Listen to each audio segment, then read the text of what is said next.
Hola, hola hermanos en Cristo. Aquí les habla nuevamente desde Chile su amigo Manuel Troncoso y los quiero invitar a cada uno de ustedes a suscribirse a mi canal Coleccionista de Biblias para que podamos conocer el maravilloso mundo de las diversas traducciones que existen en el mundo católico. Ven y comparte para que de esta forma también podamos difundir la palabra de Dios. Chao, que estén todos ustedes muy bien.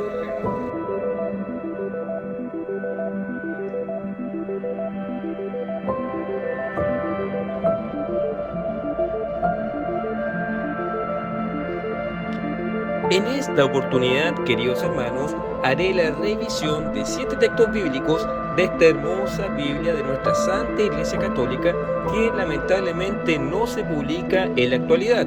Y me refiero a la Biblia Bover Cantera, tercera edición, y que vas a conocer aquí en tu canal Coleccionista de Biblias.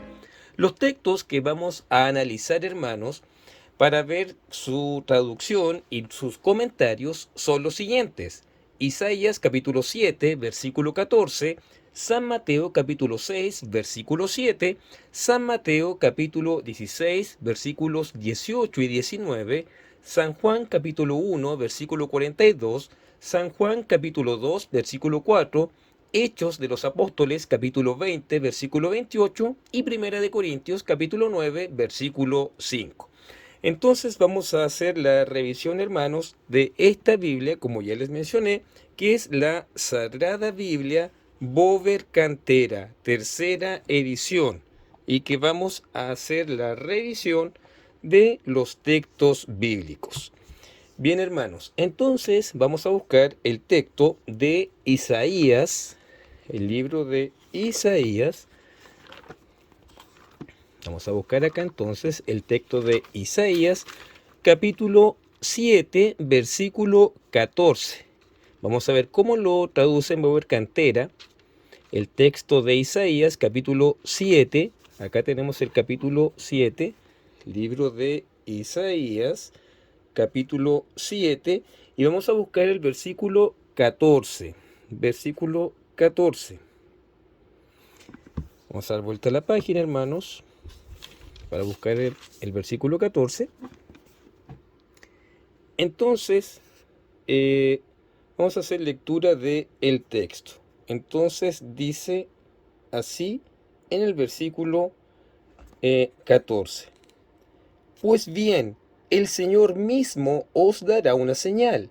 He aquí que la doncella concebirá y parirá un hijo, a quien ella denominará con el nombre de Emanuel. Palabra de Dios, te alabamos, Señor. Voy a repetir la lectura. Pues bien, el Señor mismo os dará una señal. He aquí que la doncella concebirá y parirá un hijo, a quien ella denominará con el nombre de Emanuel.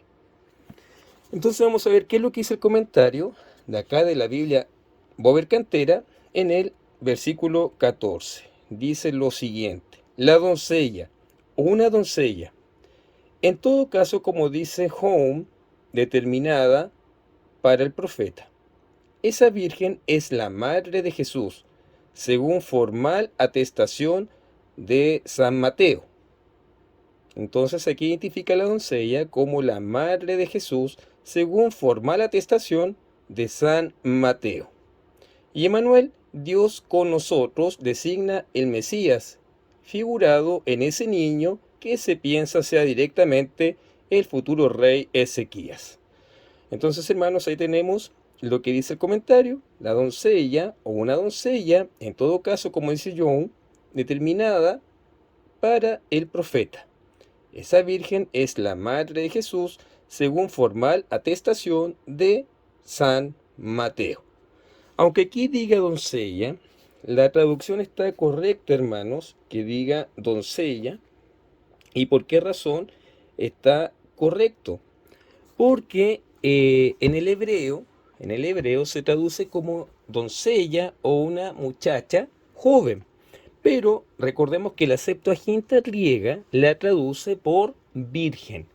Y como los cristianos primitivos utilizaban la Septuaginta griega o versión de los 70, y la versión de los 70 decía virgen, San Mateo lo tradujo por virgen, por virgen. Bien, hermanos, ahora vamos a hacer lectura de San Mateo, capítulo 6. Vamos a avanzar al Nuevo Testamento, a San Mateo, capítulo 6, versículo 7.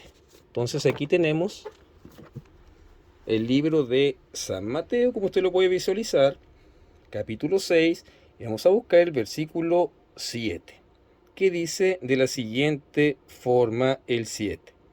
Y al orar no charléis neciamente como los gentiles, pues imaginan que con su mucha palabrería serán escuchados. Palabra de Dios, gloria a ti, Señor Jesús.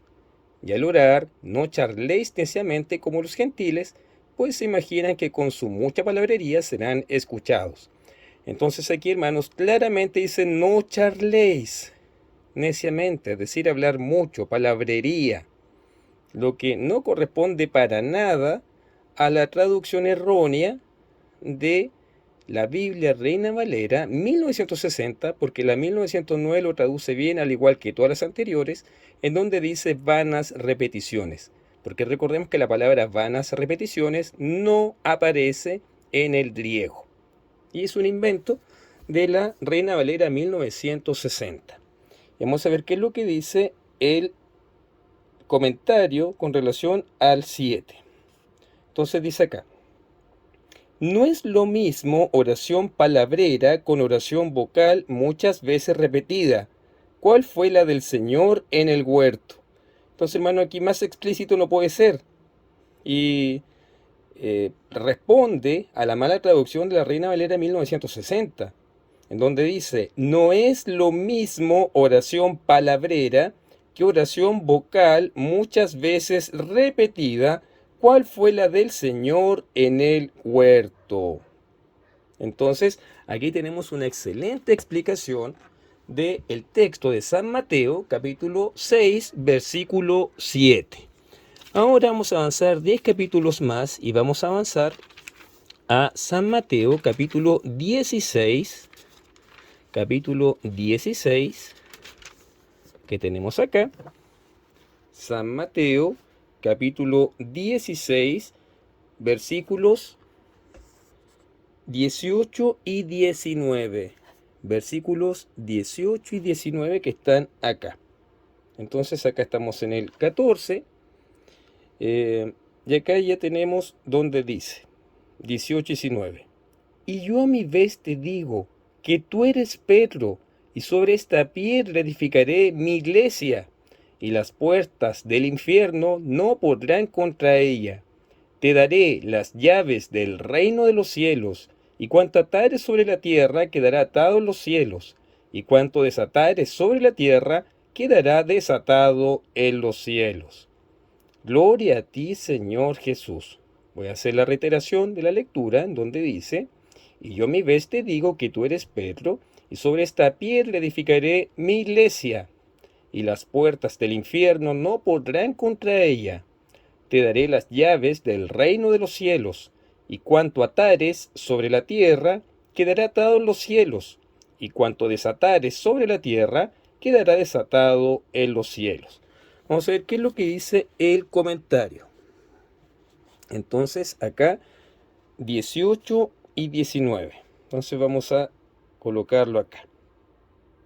Con tres metáforas expresa Jesús lo que Pedro es y representa en la iglesia la de la piedra fundamental, la de las llaves y la de atar y desatar. La piedra fundamental es la que da estabilidad al edificio, que es la iglesia. Ahora bien, la iglesia como reino de Dios, que es en la tierra, es una sociedad, y el fundamento de toda sociedad es la autoridad. Por su autoridad, pues, es Pedro el fundamento de la iglesia, análoga en la significación de las llaves. Quien por derecho propio posee las llaves es Jesucristo, que tiene la llave de David, que abre y nadie cerrará, que cierra y nadie abrirá. Al prometer ahora Jesús a Pedro que le dará las llaves del reino, promete comunicarle su potestad soberana, y con la metáfora de atar y desatar designaban los judíos las soluciones doctrinales y las decisiones legales. A Pedro, por tanto, se promete la autoridad de definir en los conflictos doctrinales y de sentenciar en los conflictos jurídicos. Excelente explicación de la Biblia Bover Cantera, queridos hermanos. Entonces, Jesús es la piedra fundamental, la piedra, es decir, corresponde a la piedra fundamental, la piedra angular, y San Pedro sería la piedra base. Y Jesús le da la autoridad a él, tal como se le ha dado a todos los sucesores, es decir, a los santos padres, a los papas. Entonces, y tal como prometió nuestro Señor Jesucristo, ni las puertas del infierno podrán vencerla a ella, es decir, a la iglesia. Por eso esta iglesia es la única que tiene 2000 años de antigüedad. Bien, hermanos, entonces ahora vamos a avanzar al libro de San Juan. Vamos a leer el libro de San Juan, capítulo 1. San Juan, capítulo 1, versículo 42. Entonces tenemos aquí el libro de San Juan, capítulo 1. Acá está el libro de San Juan, hermanos. San Juan, capítulo 1. Y vamos a buscar el 42. Miren los comentarios que posee esta Biblia Bover Cantera. Son muy extensos. Una excelente Biblia, hermanos. Entonces, acá está el 42. 1:42. Y dice así: Llévole a Jesús. Poniendo en él los ojos, dijo Jesús: Tú eres Simón, el hijo de Juan. Tú te llamarás Cefas, que significa Pedro o piedra. Gloria a ti, Señor Jesús. Entonces repito, llévole a Jesús. Poniendo en él los ojos, dijo Jesús: Tú eres Simón, el hijo de Juan. Tú te llamarás Cefas, que significa Pedro o piedra. Recordemos, hermanos, que los cambios de nombre en la Biblia son significativos. El apóstol Pedro era un pescador junto a su hermano Andrés. Y aquí Jesús, en este contexto, recién lo estaba conociendo. Andrés conoció primero a nuestro Señor Jesucristo antes que Pedro. Pero Jesús no le cambió el nombre a Andrés, sino que se lo cambió al apóstol Pedro, porque sabía que él estaba para dirigir la iglesia. Y le cambió el nombre de Simón a Cefas, piedra, Pedro.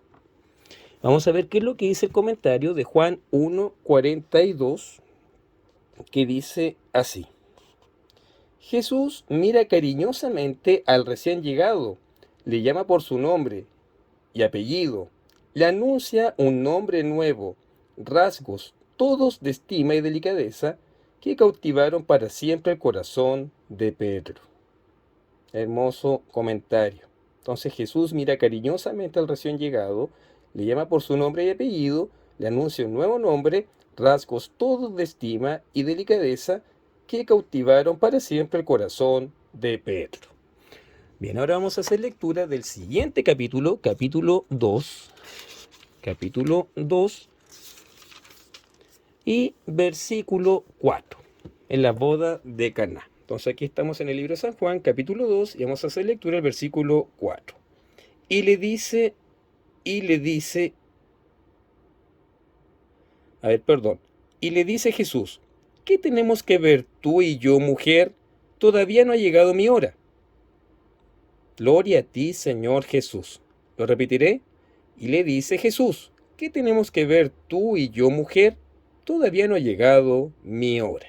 Entonces vamos a ver qué es lo que dice el comentario del 2:4. Entonces dice aquí: ¿Qué tenemos que ver tú y yo? Literalmente, ¿qué a mí y a ti? Es la expresión espontánea con cierta contrariedad o sorpresa, que, por el tono de la voz, admite gran variedad de sentidos o matices. desde la queja o réplica cariñosa hasta la áspera repulsa. El apelativo mujer, lejos de ser despectivo, es más bien expresión de respeto. Todavía no ha llegado mi hora, la de manifestarse al mundo por los milagros. Esta observación de Jesús descubre el sentido de la oración de María.